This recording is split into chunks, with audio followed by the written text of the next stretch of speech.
Hello, and welcome to Building Leadership Community Podcast. I'm your host, Dora Mendez. I am the founder and CEO of Coach Dora LLC. Our guests will be entrepreneurs, small business owners, and community leaders that drive social impact. It can be lonely at the top, but it doesn't have to be.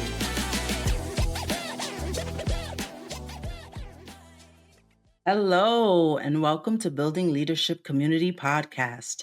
I'm your host, Dora Mendez, and I am just so excited about this episode.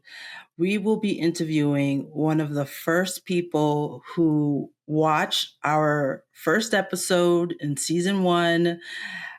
When we launched, was texting me, saying how much he loved it. And so before I bring our guests to the stage, I just want to thank all of our listeners and viewers. And if you're new to our show, don't forget to like, share, and subscribe. Make sure you click that little bell button so that you get notified when new episodes post. So don't forget to like, share, and subscribe.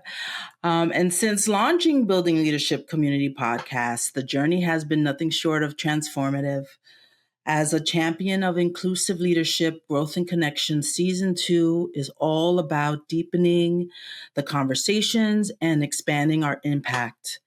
At its core, Building Leadership Community Podcast is about fostering authentic leadership and empowering professionals to build stronger, more engaged communities. Every episode dives into strategies, insights, and personal stories that help leaders navigate their leadership journey with confidence and purpose. Today, as I mentioned, I'm so excited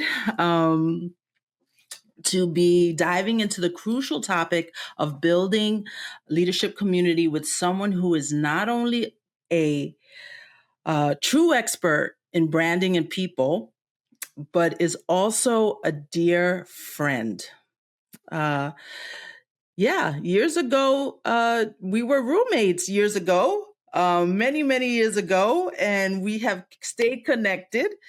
I don't want to go into all the funny stories of when we were living together, but I'm thrilled to welcome the founder and creator of GASM Brands, the incredible Gilleon Alexis Smith-Mercado. Hi. I'm sitting here laughing so hard at the fact that we were roommates. Yes, oh my we gosh. were. That's how long we've known each other. You forgot that we were roommates. I did not forget. I have to say that living with you was not only my entryway into New York City, but it was my entryway to having family in New York City. And I'm just so grateful for the experience of being your roommate and laughing at all of the funny things that did happen, because there were a lot. That's a show for another time. But I'm gonna make you hopefully I'm gonna for the audience, I'm gonna read your bio because I think it's important for the audience to learn a little bit more about you. And that you're not just a guest because you were my roommate, but you are really just I don't know how to describe you. You're just like this force of nature. And everything that you set your mind to, you accomplish. And I really admire that about you. So I'm sorry. I didn't know I was going to get emotional. I want all our listeners and viewers to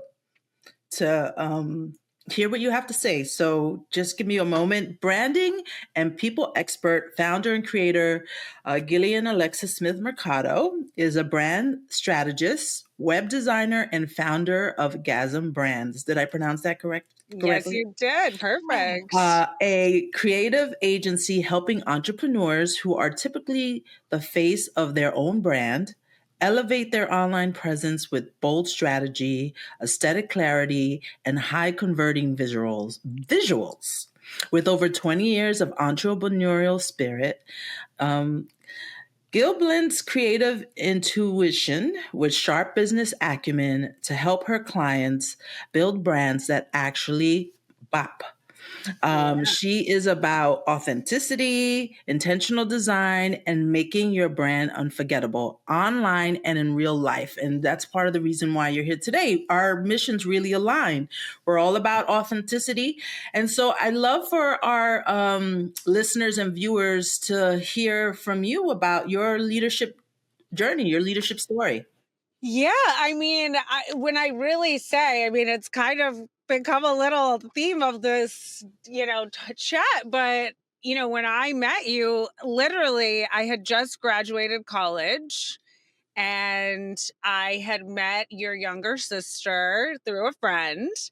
And you guys just took me in as family. And just I grew up in Oakland, California. I went to UC Santa Barbara, which was a very homogenous school to go to. So it was like I went from like, you know, frankly, just a very white place to the most diverse place in the universe. And it was like literally so crazy because you guys helped me through so many things. It just showed me the ropes of like New York City and all of those, just like the nuances. I remember one of the first days, the first day I went to, I got to New York, I set my things down and I went to go for a walk and I saw your little sister Rocio on the street and she was like, "Welcome to New York." And then she said, "Here, take my umbrella. It's going to rain." And like within 2 minutes, like it just started dumping down on the street and it was just like that type of moment where you guys just really helped me through anticipate so many things. But with that being said, I have always had an entrepreneurial spirit. When I came to New York, I had no idea what I was going to do. I just knew I was going to hustle and do what I needed to do to survive. And I think that I've always come from that standpoint of work like, okay, we got to do it, we got to survive, we got to, get going, got to make money.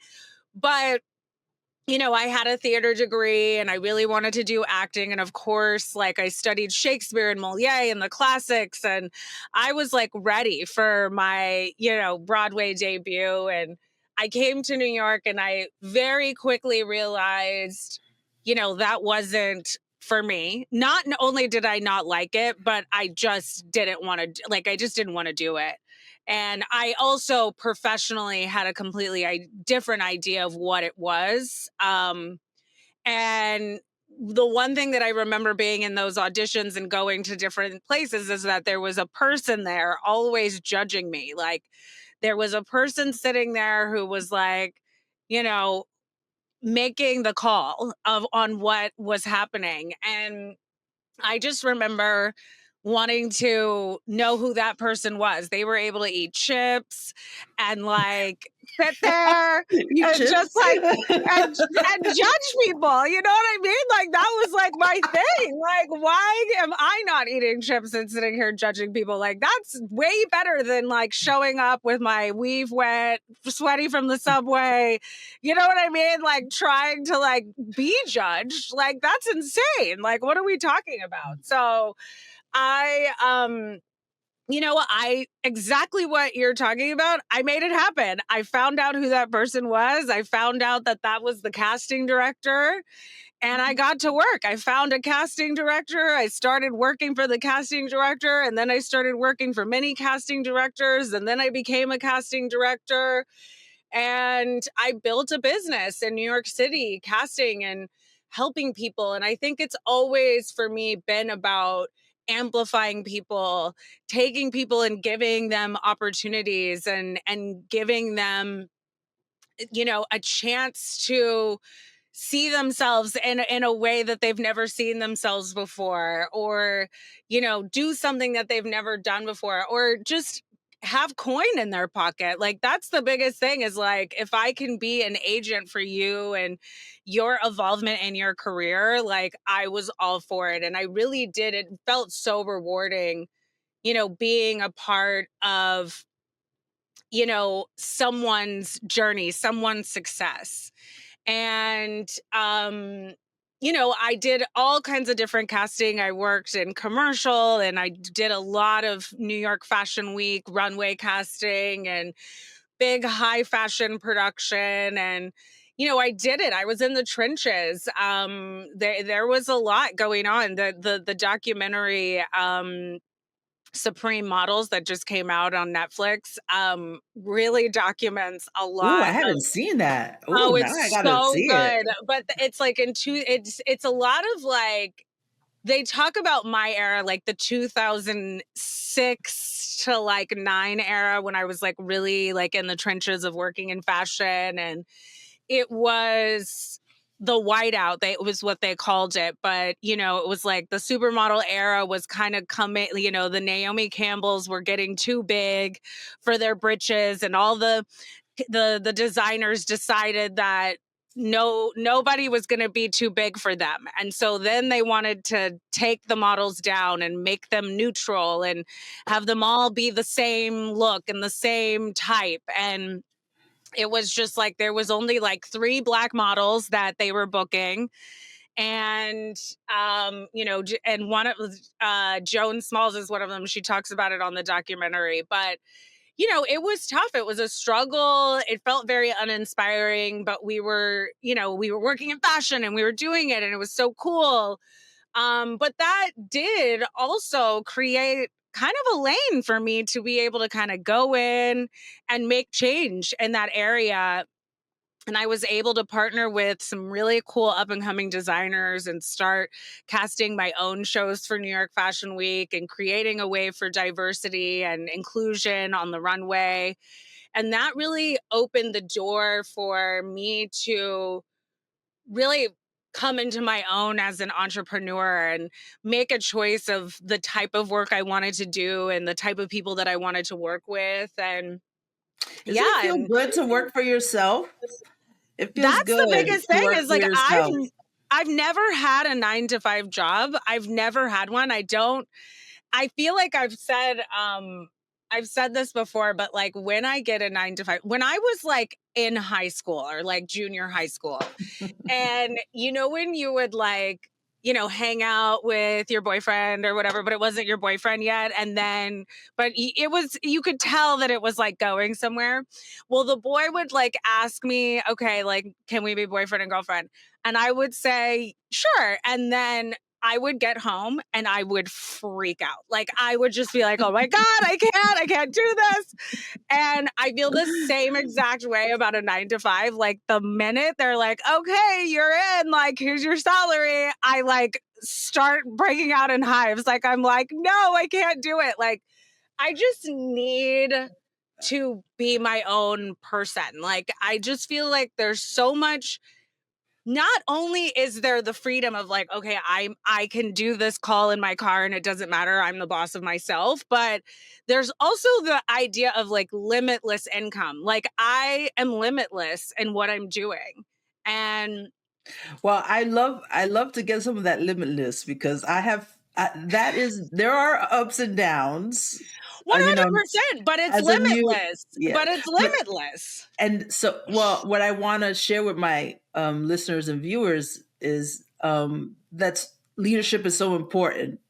And it can be lonely, though, Yes. Gillian. It can be lonely. Yes. And so that's part of the reason why was the inspiration for this show was I started, I said, oh my God, I'm going to start my own business. I'm going to finally take control. But there are some ups and downs.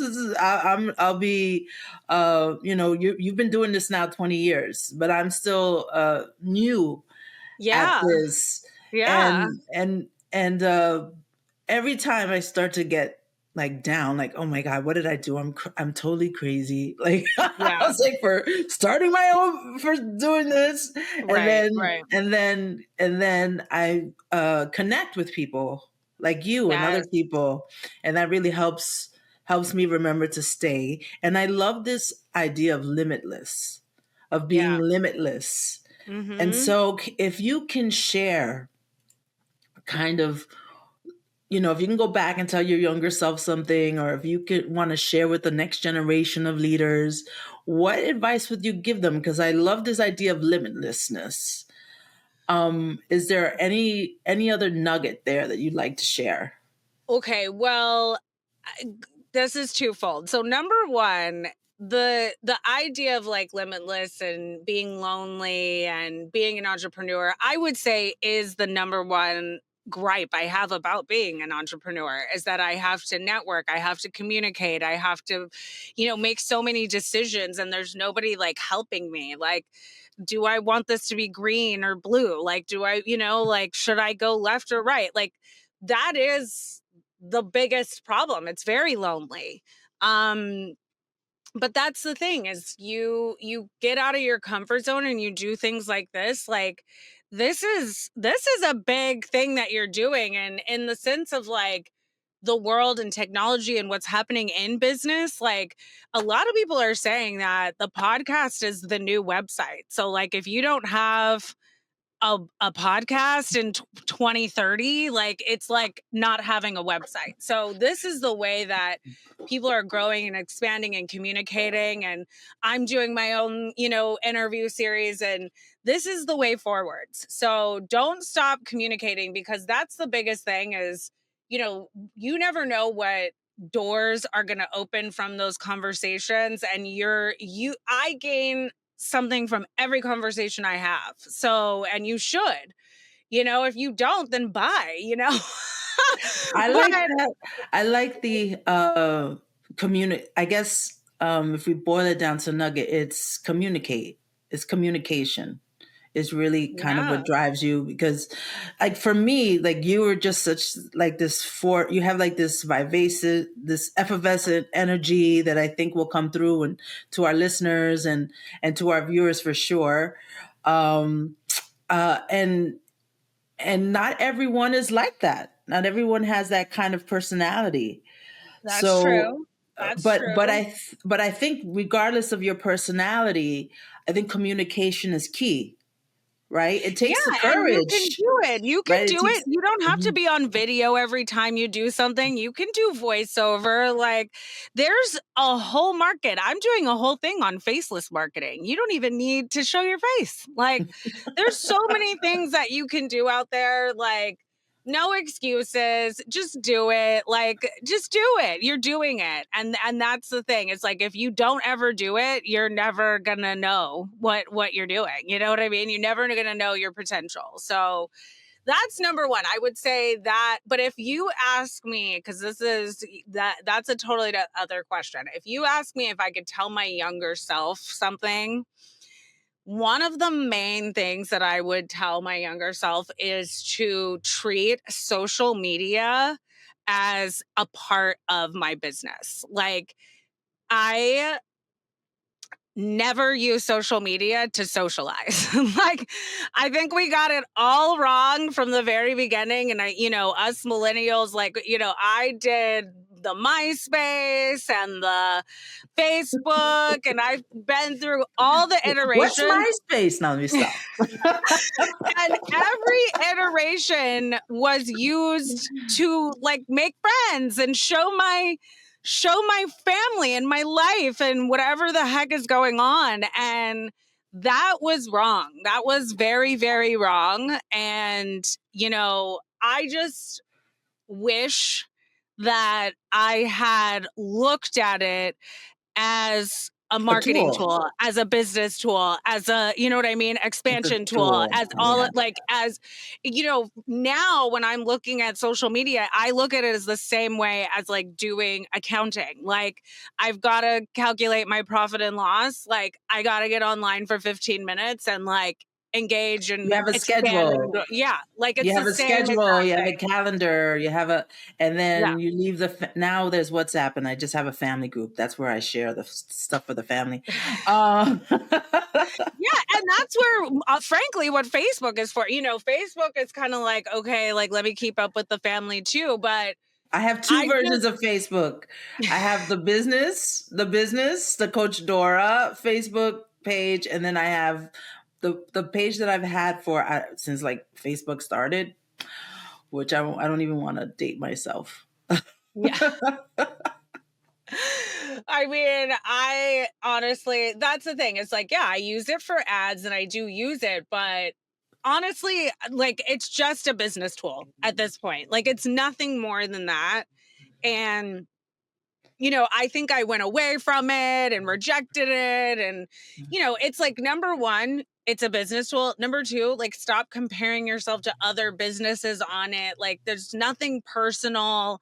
Like just get on it, conduct your business and get off and leave the rest. Like I just wish that I had not gotten so wrapped up in the socializing of social media. That is like the one thing, because I think I would be much further like in my digital, savvy, like, and you know what I mean? Like, I just think that I kind of took a break and I treated it as this and I did that. And, at the end of the day, these kids, the 19-year-old TikTokers, they got it right. They started from the Yeah, again, they're making so much money. I'm afraid of TikTok. I don't understand it. So it's the best. It's really good, but that's what I'm saying is like now, like TikTok is like bigger than Wikipedia for like Mhm. searches, and it's definitely one of those things that again, use it as a business tool. Like if you want to get on it, you Yes, utilize it for influencer is a business. job now, which is like boggles my mind. But my children Totally. remind me. My children like remind me. They ground me. They tell me stuff. Totally. And that's the thing. So, I just think like in terms of life and business or whatever, it's all going to work out. Like you're going to figure it out. Like you're going to just like if it fails, then you figure that out. Like, you go through life, you say yes to things, you take chances, you get out of your comfort zone, you do your thing, and you'll be great. So, Gillian is wonderful. So, why don't you share? You have so much wisdom. We could probably talk all day. We could talk about so many things, but Yeah. uh, we are going to. I would love for you to tell our listeners and viewers how they can keep in touch with you. How can they learn more about your business? What would Yes. share, please? Okay. So you can find me, Gilleon Smith, at Gilleon Smith on Instagram. That's GILLEON SMITH. My website is ilovegasm.com. That's I love GASM, which is my initials, everyone. So in case anybody was wondering. Well, And yeah, so I work with we'll put the we'll put. people. I work I work with Oh, sorry, I didn't people mean of to all. interrupt you. No worries. I work with entrepreneurs of all different types, all different levels, but usually people who are the face of their brand or solopreneurs. I help them develop their brand and their brand voice, and it's really a really like a collaborative effort.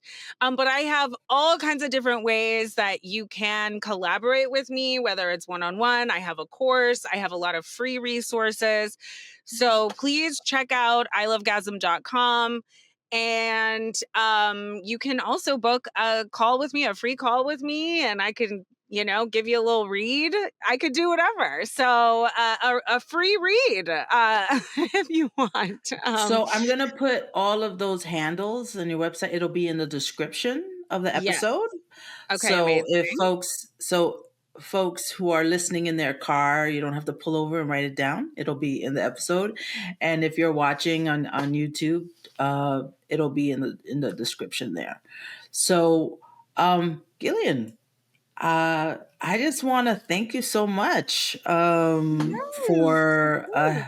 helping me build this incredible community, one meaningful episode at a time. Thank you so much for being here. I Thank you can't for thank having you me. enough. I Of think course. that people are going to get so much from listening to your story. Thank you.